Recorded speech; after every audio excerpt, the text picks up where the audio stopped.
Magandang araw sa inyong lahat.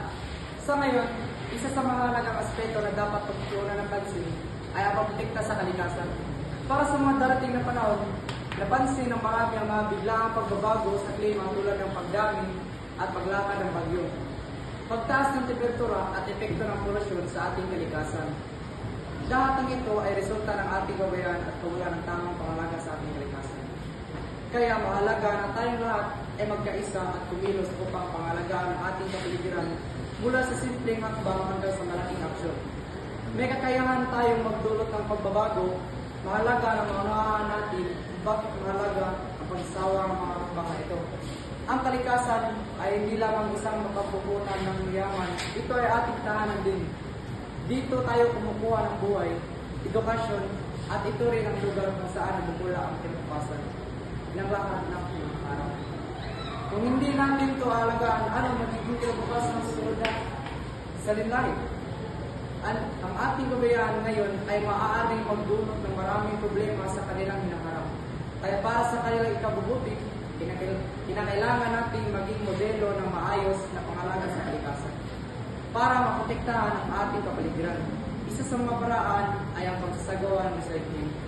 Karaniwan, may mga bagay na iniisip natin basura na maaari na pala natin magamit. Sa pamamagitan ng recycling, nababawasan ang mga nabubuong basura sa ating mga tambakan. Halimbawa, mga plastic, papel, lata, may mga proseso na maaaring gawin upang maging bagong produkto ang mga ito.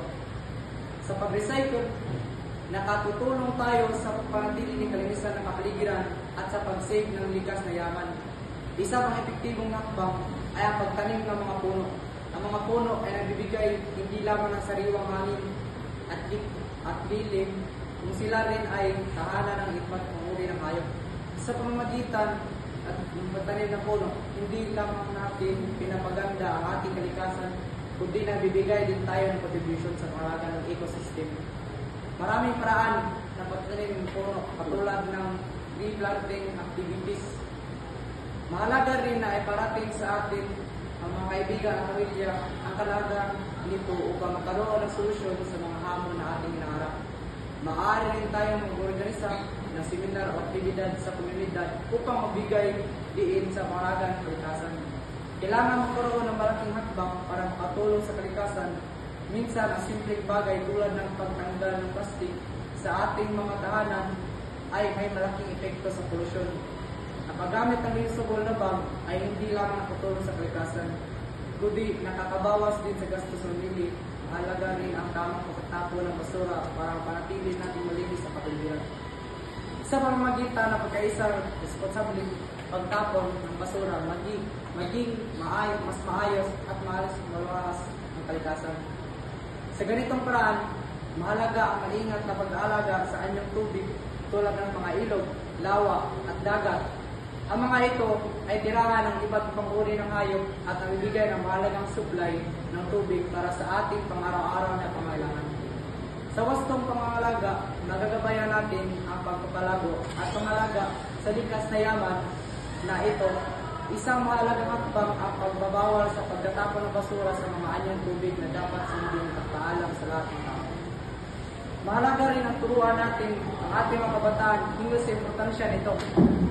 Simula sa ating mga tahanan upang maihabol ang mga kalaman sa sunod na eleksyon. Sa dulo, hinihikayat ko ang bawat isa na itanging alagaan ang ating kalikasan. Ang mga ito ay hindi lang para sa atin, ngunit maging para sa ating henerasyon. Bawat isa ay may bahagi sa pagsulong at paalaga ng ating kapaligiran. Ang pag-iisa sa mga gawain na naglalayong protektahan kalikasan ay manapangalaga. Bilang isa, mahalaga ang ating boses sa pamamagitan ng ating mga aksyon. May kakayahan tayong baguhin ang mundo para sa ating mga anak.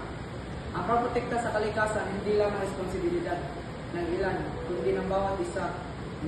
Maaaring magtulungan upang pangalagaan ang ating kapaligiran para sa kinabukasan. Sa simpleng paraan, malaki ang magawa natin. Sa pagkakaisa, mas magiging maalis, mawalas at masaya ang ating mundo. Maraming salamat sa inyong pag-alam at sana patuloy ang ating tutulungan para sa ating kalikasan.